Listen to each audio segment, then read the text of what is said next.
Beginnings in New York City.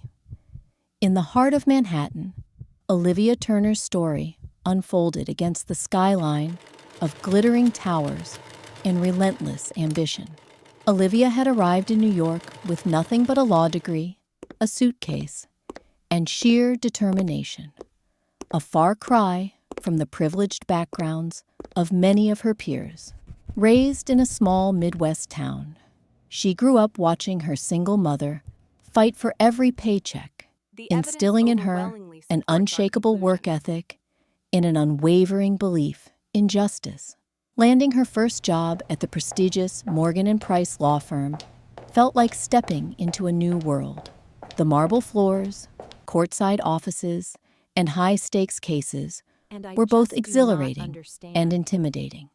While many new associates struggled to find their footing, Olivia quickly made a name for herself with her keen, analytical mind, tireless commitment, and the grace with which she handled even the most complex cases.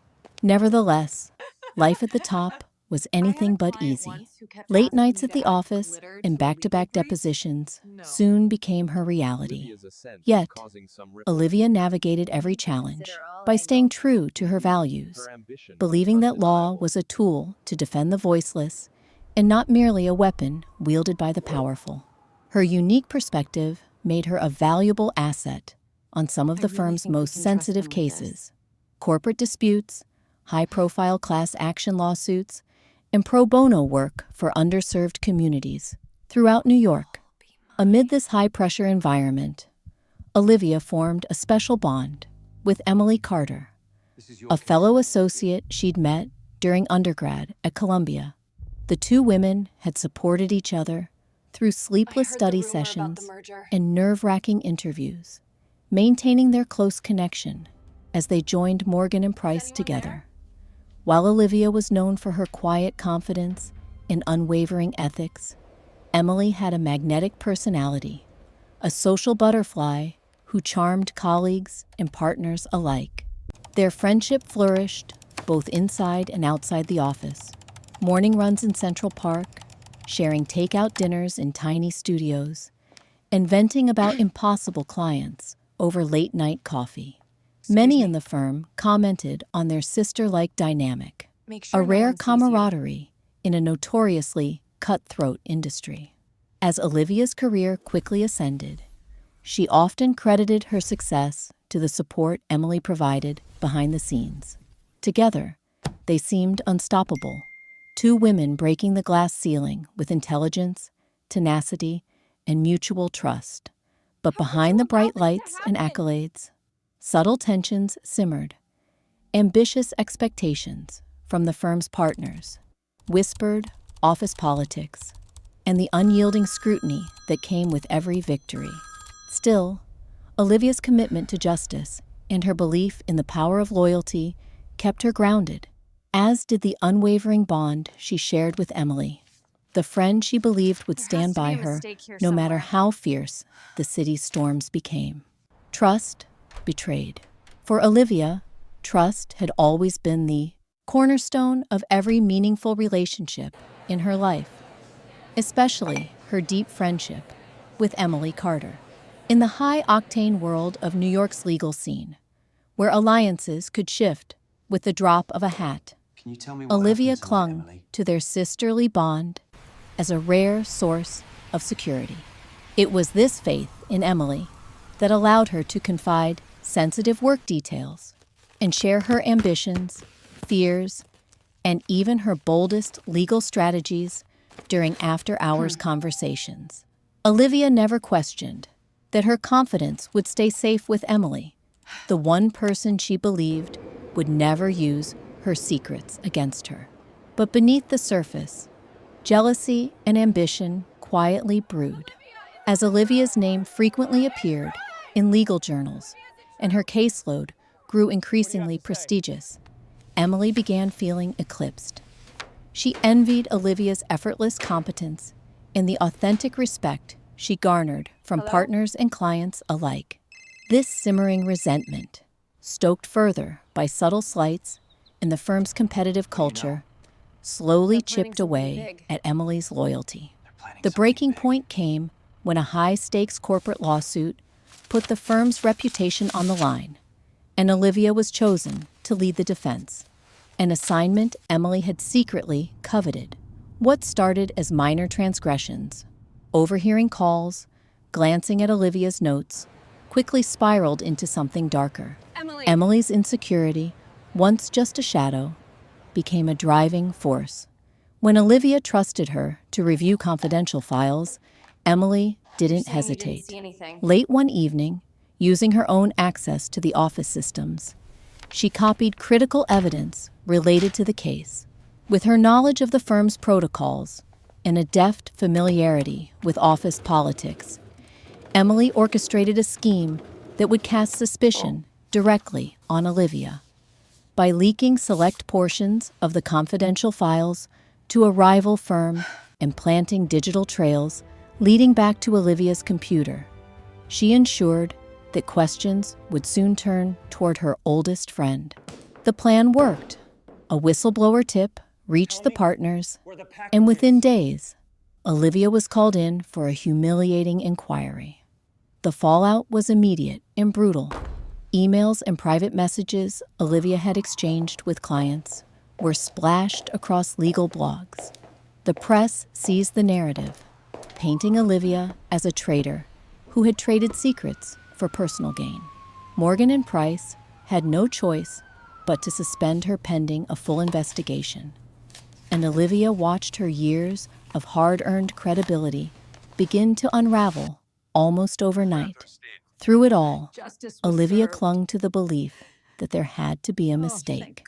Even as evidence mounted and doors at the firm quietly closed against her, she couldn't let herself suspect Emily. The betrayal didn't register until, in a rare, quiet moment, small inconsistencies added up. Emily's odd absences, her subtle curiosity about restricted details, and the awkward silences that had grown between them.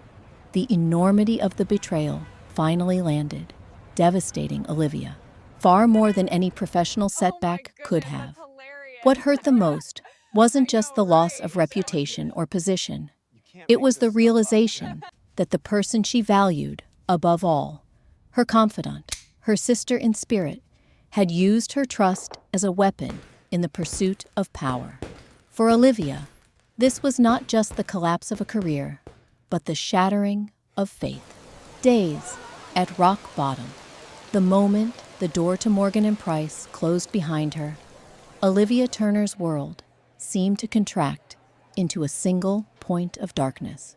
The city that once shimmered with promise now felt cold, impersonal, and, above all, hostile.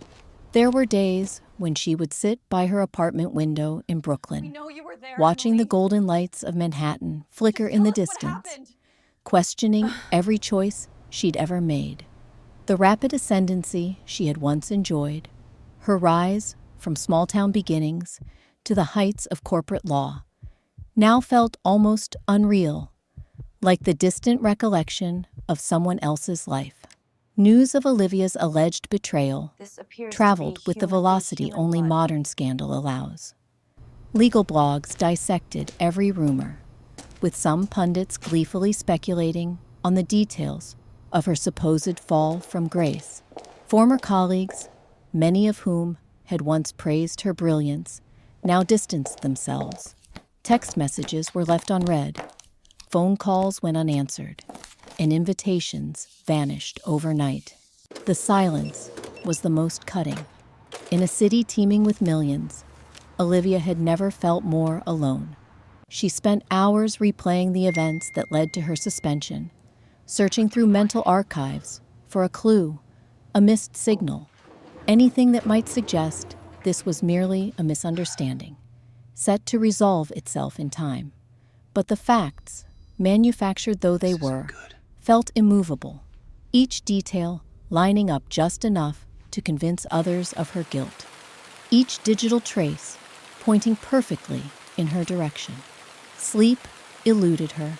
On restless nights, Olivia would wander the narrow kitchen of her apartment, bathed in the pale blue light of dawn, hands shaking from exhaustion and anxiety. Sometimes, she'd jot frantic notes on legal pads, desperate for logic to untangle her nightmare. Other nights, she'd simply curl up on the living room sofa, flinching at every ping of her phone, dreading another message from a reporter, or, worse, a family member back home, confused and ashamed by what they'd read.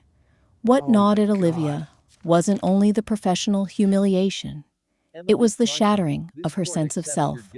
For so many years, her identity had been anchored to the idea of justice, that through reason, persistence, and compassion, truth would ultimately prevail. Now, even that core belief seemed tenuous at best. The greatest wound, though, was personal. Olivia had leaned so heavily on Emily for support during every crossroads of her adult life, never suspecting malice could poison their bond.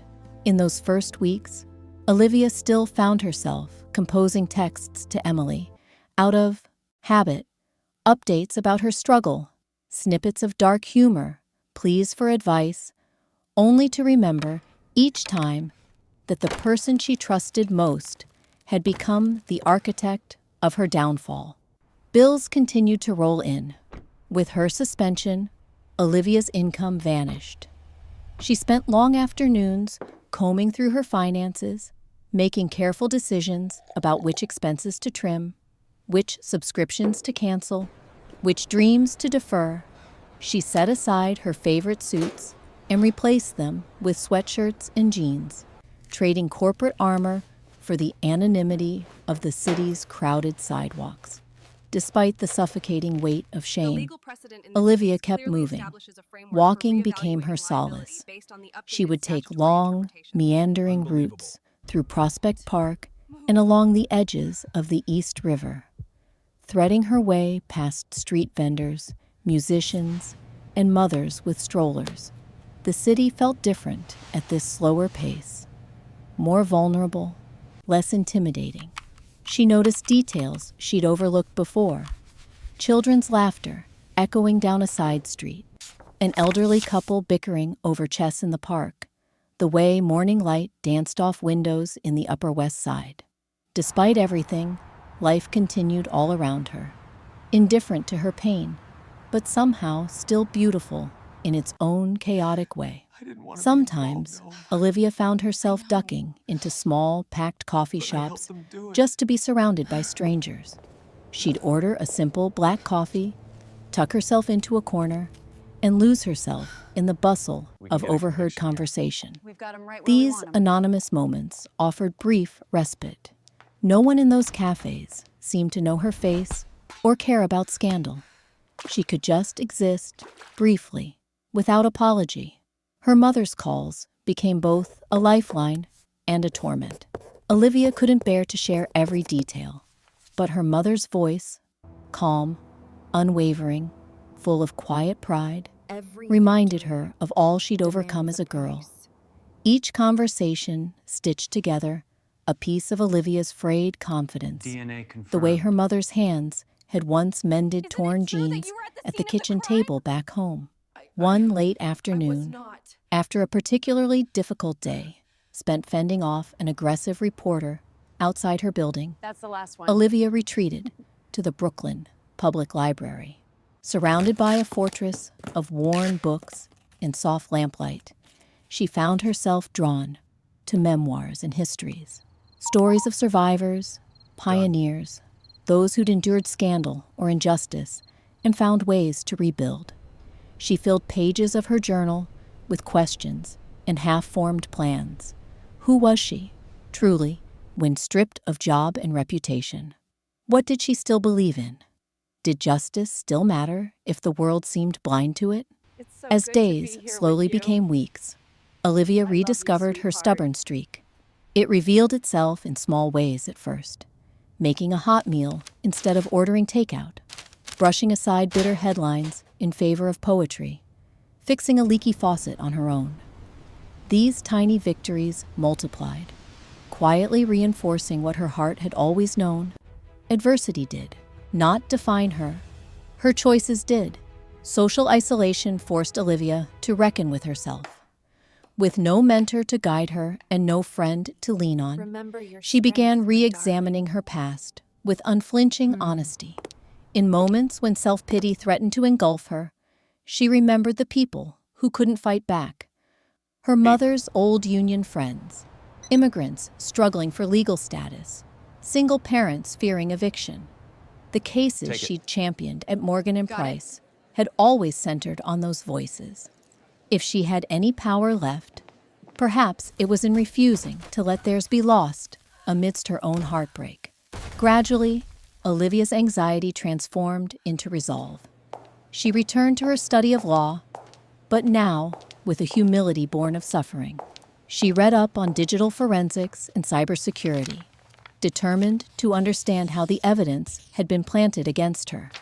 Every article, every online forum post about workplace betrayal and whistleblower protection became a stepping stone out of her despair. She also started reconnecting, quietly and selectively, with a handful of former clients who had never doubted her integrity. Their encouragement was tentative, but sincere. A check-in message here, a recommendation for a job lead there. The world, she realized, might be cruel, but it was not uniformly so. In the dim light of her apartment, piles of research and notes began to accumulate. Olivia hit walls and suffered setbacks, false leads, legal jargon she'd never encountered, apathy from the few legal aides she dared approach for advice. Still, through exhaustion and repeated disappointment, she pressed on. Each night, before sleep overtook her, she made a promise, not to let the story end here, in victimhood and silence. By the time the first hints of spring appeared in the city, Olivia was a different woman. Gone was the naive optimism of her earliest days in New York, replaced by a clear-eyed determination. The betrayal no longer felt like the end of her story, but the beginning of a new chapter, one written on her own terms. What she'd lost, reputation, career, friendship, still pained her. But from its ashes, Olivia forged a new resilience. She realized that the hardest battles, the ones waged in isolation and self-doubt, were the ones that shaped true character. Olivia Turner may have been battered by scandal, but she would not disappear. Rock bottom was not where her story ended. It was where she prepared to rise, quietly gathering evidence. After weeks on the emotional precipice, Olivia Turner found a stubborn resolve hardening within her. New York's early spring was chilly, rain streaking her apartment windows. But instead of retreating from the world, Olivia embraced her isolation as camouflage. She no longer saw herself as powerless or entirely alone. Bit by bit, she began to harness her legal training, not for a client or a firm, but for herself. Olivia's first challenge was to confront the sinking feeling that everything she'd experienced was real, not some feverish paranoia. The evidence against her might have seemed airtight to outsiders, but she knew what truth actually looked like. What she needed was proof. Proof that she was framed and that Emily was behind it all. She started with routine, building a case as she would for a client, even if that client was herself. Mornings began early, fueled by strong black coffee and anxiety. Olivia would clear off her tiny kitchen table, arrange her old laptop, legal pads, sticky notes, and worn case files. She divided her work into tasks, reconstructing timelines, logging every strange interaction, cataloging what files she'd accessed and when. Her research notebooks, once tidy and color-coded, soon grew crowded with hand-drawn charts, lists of system login times, and names of potential witnesses. The days bled together. Olivia pored over company emails, cross-checking her own messages, calendar invites, and every odd or unexpected detail in the digital logs she'd surreptitiously downloaded before her suspension. She reached out to a former paralegal she trusted, asking careful, indirect questions about the week leading up to the incident. Every response, no matter how vague, was added to her growing wall of evidence. Sometimes, in the deep quiet of night, she doubted herself, wondering if she was chasing shadows. But when she mapped the sequence of document access, she saw inconsistencies. Emily had been in the office late several times when she claimed to be elsewhere. Bank statements, private messages, even casual hallway chatter became grist for Olivia's investigation. She recalled a night when she'd found Emily looking through her case files, under the guise of helping prepare for a motion. Back then, Olivia had brushed off her unease as exhaustion.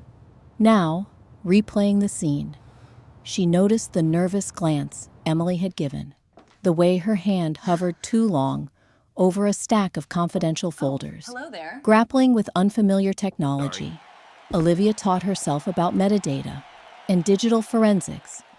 Late-night YouTube tutorials explained how files could be copied without detection, how user credentials were left in system logs. She read articles about whistleblowers, corporate sabotage, and the social engineering tricks that let cybercriminals exploit even their most trusted colleagues. Like a detective navigating a maze, What if she finds Olivia also kept her moves invisible. She never used her personal devices or home internet for crucial searches. Instead, she frequented neighborhood libraries and coffee shops, sometimes even using leave-no-trace modes on borrowed computers. The owner of a cramped electronics repair store in Cobble Hill, after some gentle persuasion and cash under the table, helped her recover data from a corrupted thumb drive. The very storage device Olivia had forgotten she'd used for backups in the weeks before her dismissal.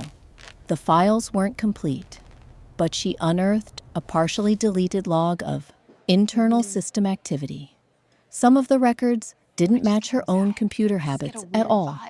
It became clear that someone had used her credentials from a disguised location inside Morgan & Price's network, at a time she remembered being across the city in court. Armed with this small but crucial clue, Olivia made a quiet list of people with enough access and opportunity. Emily, she realized, ticked all the boxes, but suspicion was not proof. To convince anyone, even herself, she needed ironclad, objective evidence. The process was painstaking, and the risks were real. She'd heard from another suspended associate that the firm's IT department was monitoring former employees' behavior in case of leaks to the press. Olivia had to structure every meeting, every inquiry, as casual or accidental. A chance run-in with a former IT contractor at a Brooklyn lunch spot turned into an invaluable opportunity. Over coffee, he unwittingly revealed the retention period for deleted log files on the firm's server. Olivia filed away the information, slipping him a polite thank you before vanishing into the subway crowd. She started observing Emily from a distance. When she could muster the courage to attend open industry events or bar association mixers, Olivia watched her former friend bask in new attention, dropping subtle hints about a soon-to-be promotion. Olivia noted her timing, her new contacts, and the way she avoided eye contact whenever Olivia was near.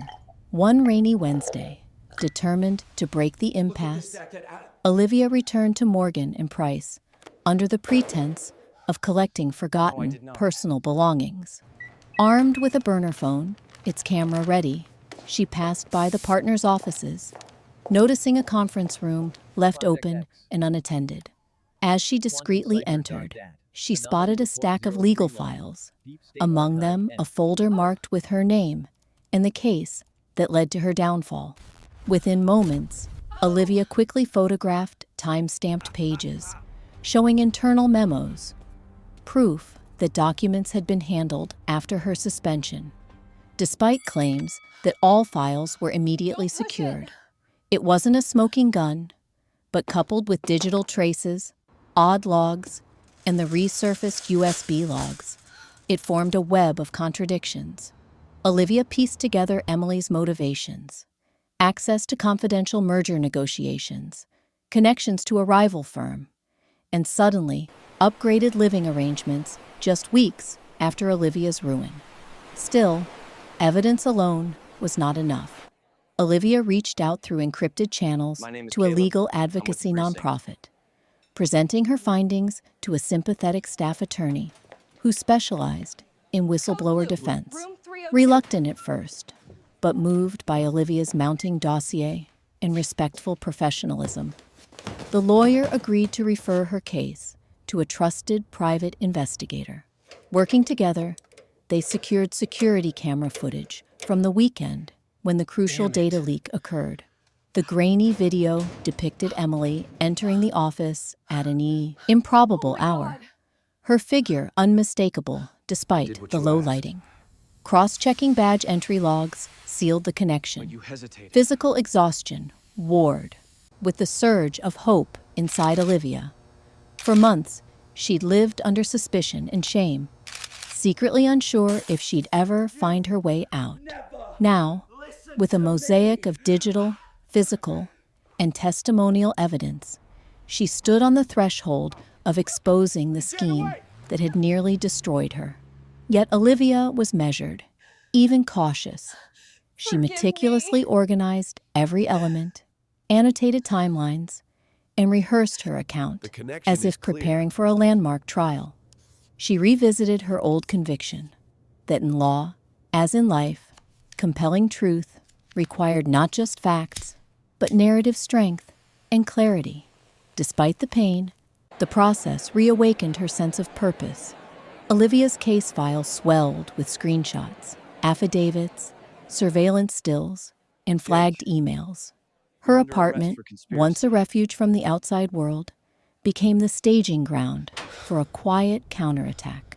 By the time the first tree buds blossomed along her street, Olivia's fury had cooled to clarity. She wasn't driven by revenge, but by the enduring belief that integrity mattered, even in a world that had tried to convince her otherwise. When she was finally ready to act, Olivia knew every line of the evidence she'd amassed could withstand scrutiny in any boardroom or courtroom.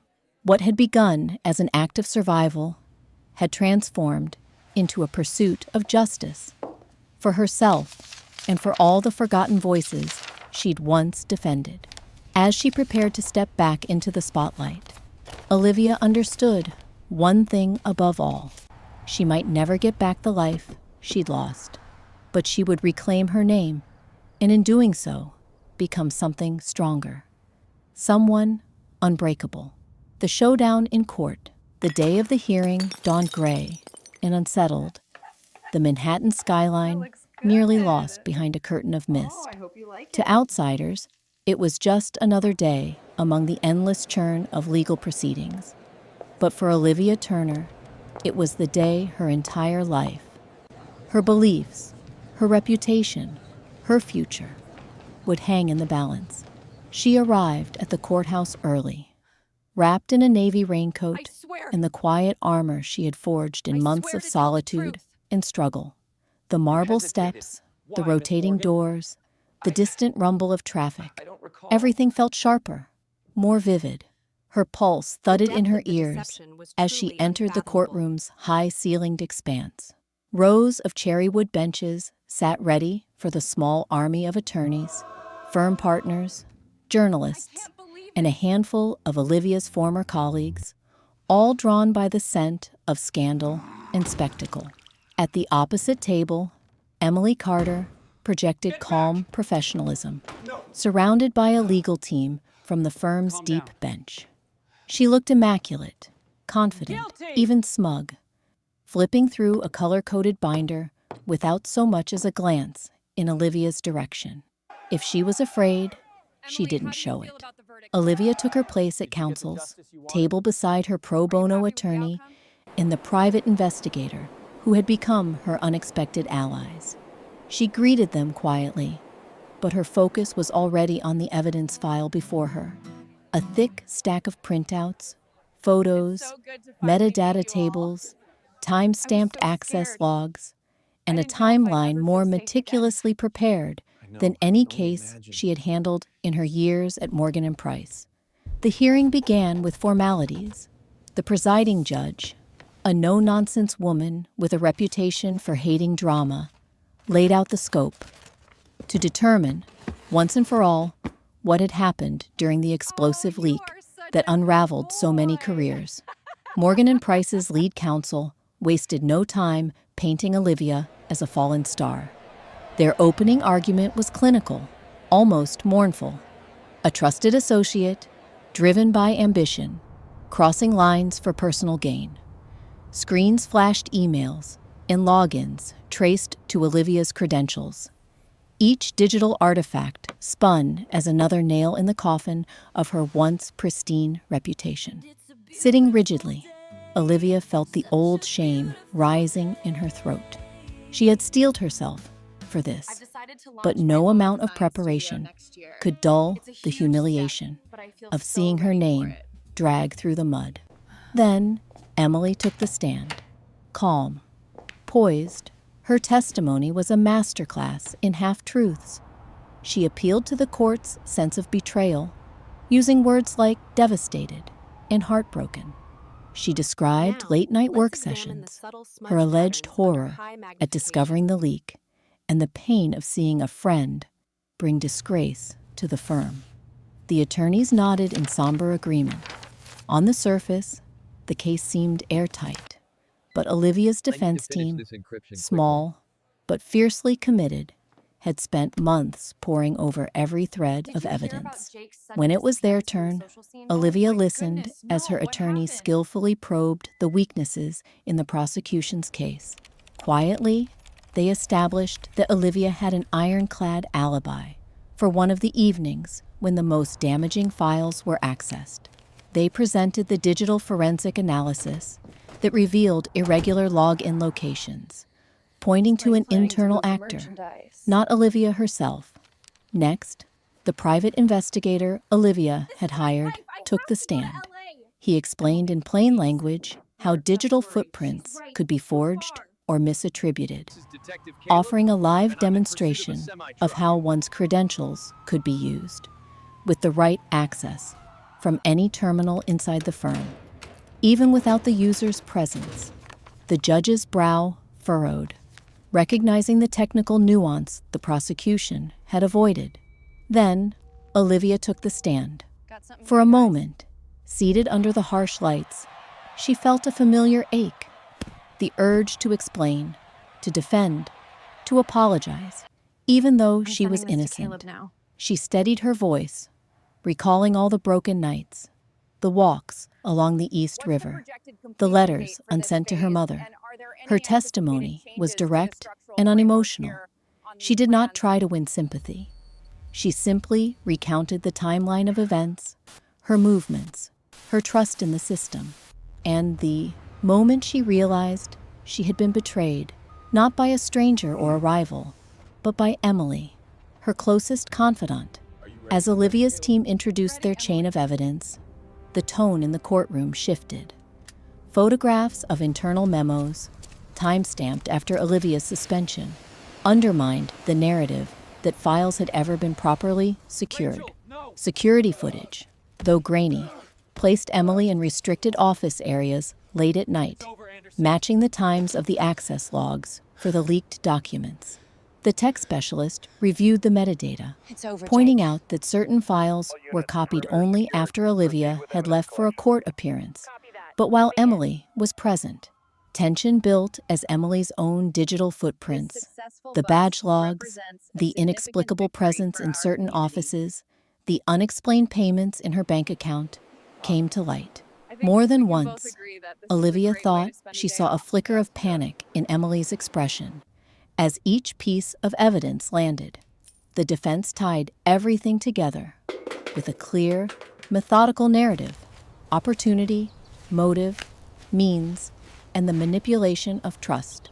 Still, Emily's lawyers attempted to poke holes, suggesting coincidence, technical error, even sabotage from outside the firm. But as the cross-examination wore on, Emily's polished veneer began to slip. Her answers grew shorter, her voice tight. When pressed about an email to a rival law firm the week after the leak, a message traced from her apartment's IP address, she hesitated, glancing at her attorneys before falling into silence. Throughout the proceedings, Olivia resisted every temptation to gloat or to fire back at those who had doubted her. Instead, she concentrated on her central truth, that amid betrayal and loss, she had chosen to fight, not with venom, but with perseverance, discipline, and the power of evidence. As closing statements began, Olivia's attorney appealed not to pity or outrage, but the judge's sense of justice. This case is not about spectacle. It is about the truth, who had means, motive, access, and the technical know-how to orchestrate a betrayal so precise it nearly destroyed another's life. The evidence points, unequivocally, to the real perpetrator. The judge's decision did not come immediately. For hours, Olivia and her supporters waited in the echoing halls, their nerves stretched thin by months of wariness. She watched the clouds drift sideways between Manhattan towers, shoes squeaking on marble every time she stood to pace. She thought about everyone who had doubted her and those who had quietly believed. When the judge finally returned, her verdict was swift and controlled. The court finds there is overwhelming evidence of wrongdoing, not by Ms. Turner, but by an internal actor who exploited her trust and position. The charges against Ms. Turner are dismissed. The court recommends investigation and disciplinary action regarding Ms. Carter. The room was silent for a long, suspended moment. Olivia closed, her eyes not in triumph, but in profound relief and gratitude.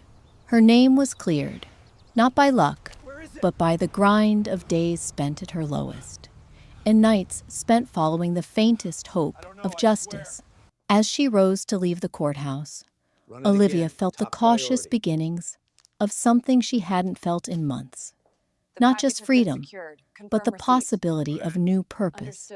She had stood before the world, not as a victim, but as a defender of her own truth. And outside, the rain had stopped. For the first time in what felt like ages, Manhattan's towers gleamed in the late morning sun, silver and strong, a city that had battered her, but had not beaten her. The betrayer pays the price. The courtroom had emptied, leaving behind only echoes and the faint scent of polished wood. But the consequences of truth reverberated far beyond its marble walls. For Emily Carter, the verdict was not only a professional downfall, but a silent, shattering implosion of everything she had built her ambitions on.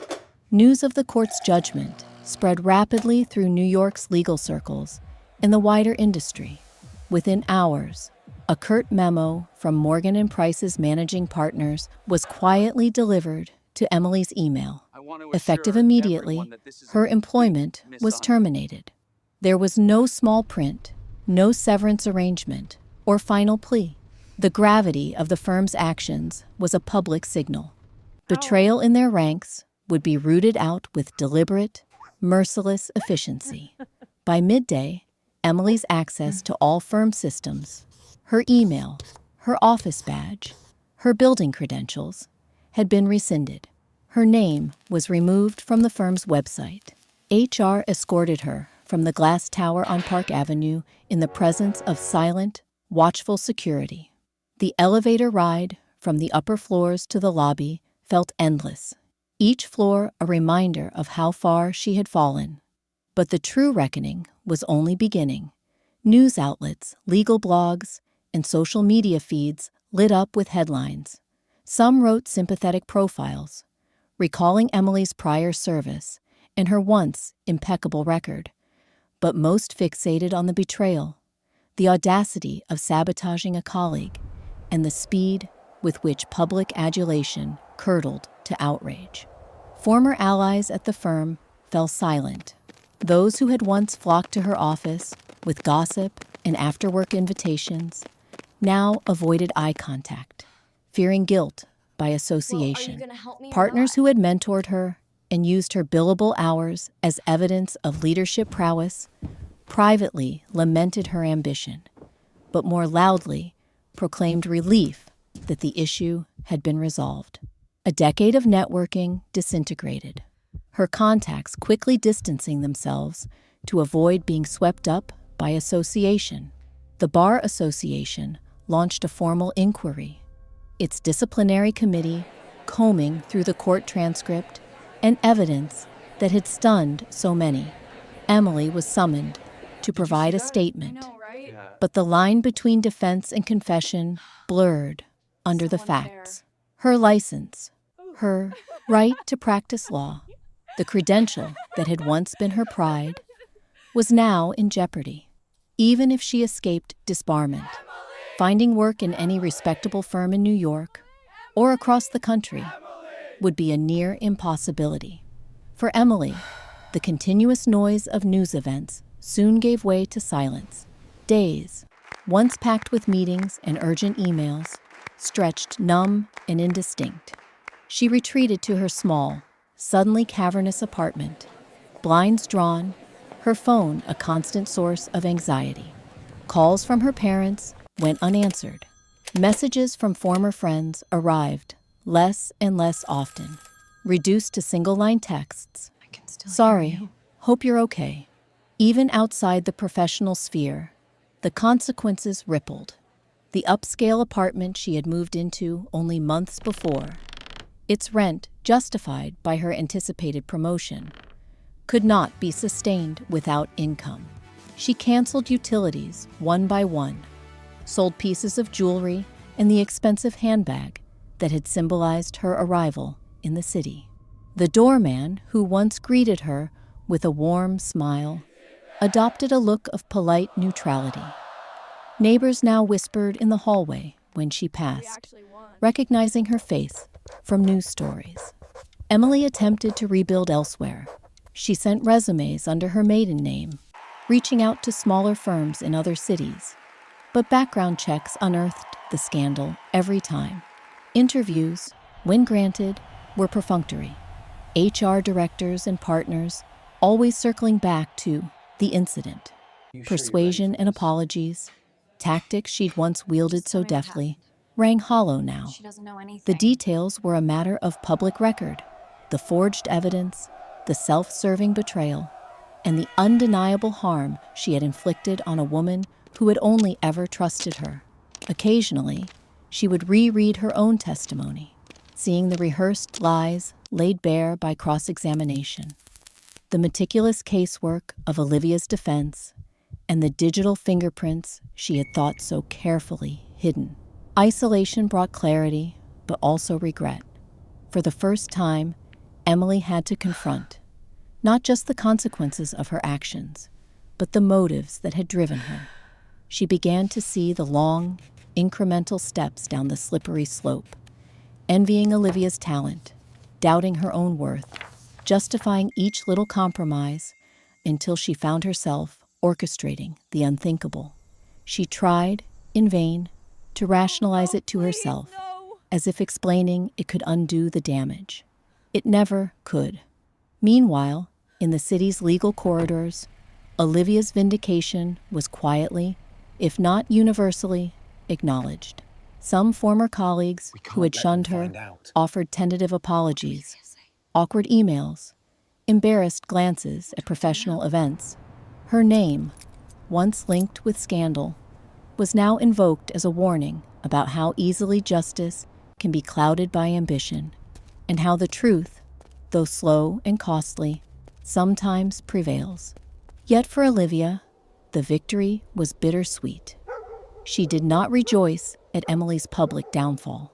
Instead, she felt the ache of a friendship irreparably broken, and the cautionary weight of knowing that loyalty, once shattered, cannot be mended by retribution alone. She saw herself in Emily's shoes, a woman once driven by hope and promise, now consumed by regret and loss. Only the choices each had made had set them on diverging paths. For the broader legal community, the story became a cautionary tale. Discussed in law schools, dissected in corporate seminars on ethics, cited as a reason to strengthen internal oversight and transparent conflict resolution. New protocols on data security and conflict checks were implemented at Morgan and Price. Partners quietly debated the culture that had allowed competition to outpace character, vowing to do better. Emily's fall was not just the loss of a job or a career.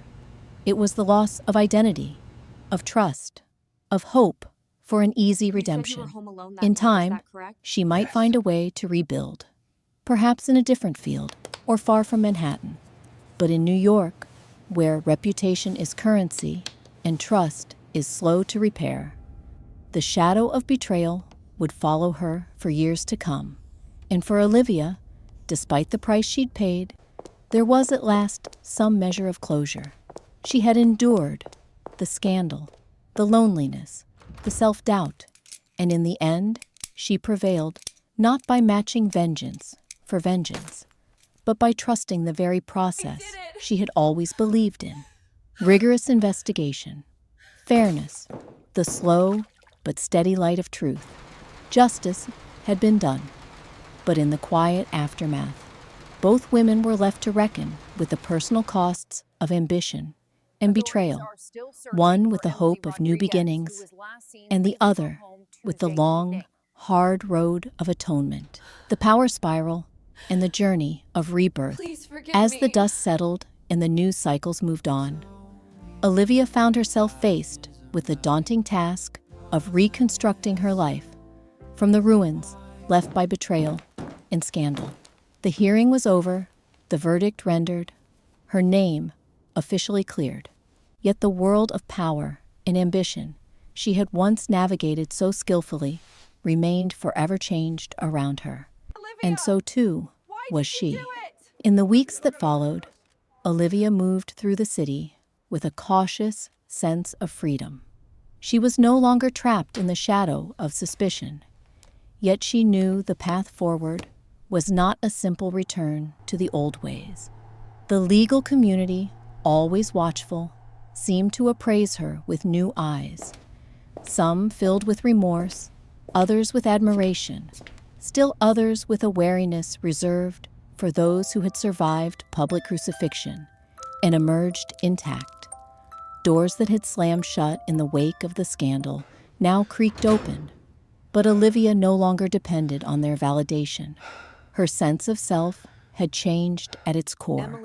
Early on, job opportunities trickled in, consultancy roles, invitations to lecture on legal ethics, tentative interviews with boutique firms eager to polish their image by hiring a wronged woman turned symbol of resilience. But Olivia hesitated. The prospect of leaping back into another high-octane corporate role, repeating the same cycle of late nights and institutional politics, felt hollow. She saw, more clearly than ever, the dangers of unchecked ambition, the vulnerability that comes from investing so much trust and self-worth in systems not built to protect the individual. Instead, Olivia took time to breathe, to reflect, and to repair. She spent mornings jogging along the river, breathing in the city's early light, and evenings volunteering at legal aid clinics in Harlem and the Bronx, serving those who had no voice, who knew what it meant for the system to fail them, brought a deeper satisfaction than any courtroom victory or boardroom applause. With each client, a single mother facing eviction, an immigrant worker cheated by an employer, she rediscovered the core of her calling, the conviction that law should serve as a shield, not a weapon. During these months, word of Olivia's perseverance and quiet activism began to spread. Students asked her to speak at universities. Abused whistleblowers and young associates reached out, seeking both technical and moral guidance. Though initially anxious about sharing her ordeal, Olivia grew to understand that storytelling was in itself a form of resistance, a way to reclaim her narrative and help others steer clear of the power traps she had encountered. In public forums, Olivia acknowledged her pain and vulnerability, but she also spoke candidly about resilience and the necessity of critical self-questioning. Never outsource your conscience, she told young lawyers, and never let the pursuit of success override your integrity. Power is seductive, but without humility and empathy, it will destroy more than your career. It will erode your very sense of who you are. Slowly, Olivia began to rebuild her professional presence on her own terms. She accepted a part-time teaching position at a city college, designing a course on ethics and digital evidence in the modern workplace. She developed workshops on whistleblower protections and the hidden costs of corporate competition, drawing from her own hard-won lessons. In doing so, she forged a new form of influence, not rooted in firm hierarchies or prestigious titles, but in authenticity and service. Financially, the aftermath had left scars, drained savings accounts, months when she scraped by with freelance research projects and modest legal consultations. Yet for Olivia, this hardship only strengthened her resolve to live more deliberately, unbeholden to the old symbols of success. She moved to a smaller apartment, surrounded herself with a diverse, supportive circle, and reconnected with her mother, whom she now visited more often. The city, once the backdrop for her ambition and exposure, became instead a web of miniature recoveries. Olivia found solace in little rituals, browsing used bookstores, lingering in quiet gardens, reading poetry aloud at open mic nights. Each act, however small, became a building block in her journey of renewal. Through it all, the memory of betrayal lingered, not as an open wound, but as a source of wisdom. Olivia sometimes found herself reflecting on Emily, wondering whether forgiveness was possible or even necessary. She made peace with the reality that some losses remain permanent, and that the lessons gleaned from pain are what shape maturity. She allowed herself to mourn the friendship that had once been her lifeline, but refused to let it define her view of the world. Over time, Olivia's story became something larger, a touchstone for conversations about equity and mental health in the legal world, a signal to other women that battles, even those waged in the dark, can become pathways to light. She discovered communities of women, lawyers, entrepreneurs, activists, who had also faced hardship and emerged with renewed purpose. With them, Olivia co-founded a nonprofit legal collective, offering training, mentorship, and pro bono support for whistleblowers and victims of workplace betrayal. Far from the glass towers of Manhattan, Olivia spoke before networks of young women eager for change. She challenged them to break the cycles of fear and silence, to rewrite the scripts laid out for them by tradition and hierarchy. True power, she said, is not domination, but the ability to lift others even as you lift yourself.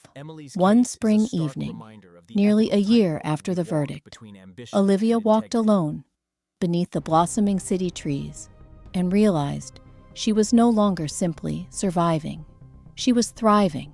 Her scars were still there, marking her loss and her ordeal. I love you, Jake. But they had become part of her strength. She felt gratitude not only for the justice she had fought for, but for the courage to rebuild what mattered most: her own integrity, her relationships, and her hope for the future.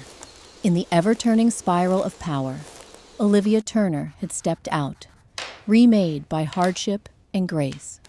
No longer chasing validation or waging internal wars over fairness, she had become a quiet force for change, living proof that it is possible to fall, to lose, to be betrayed, and still, through integrity and love, to rise again. And so, in the city of ambition and reinvention, Olivia's name took on a new meaning, not merely conquering adversity, but illuminating the way for those still lost in its shadows, showing them that every descent can become the start of a journey home.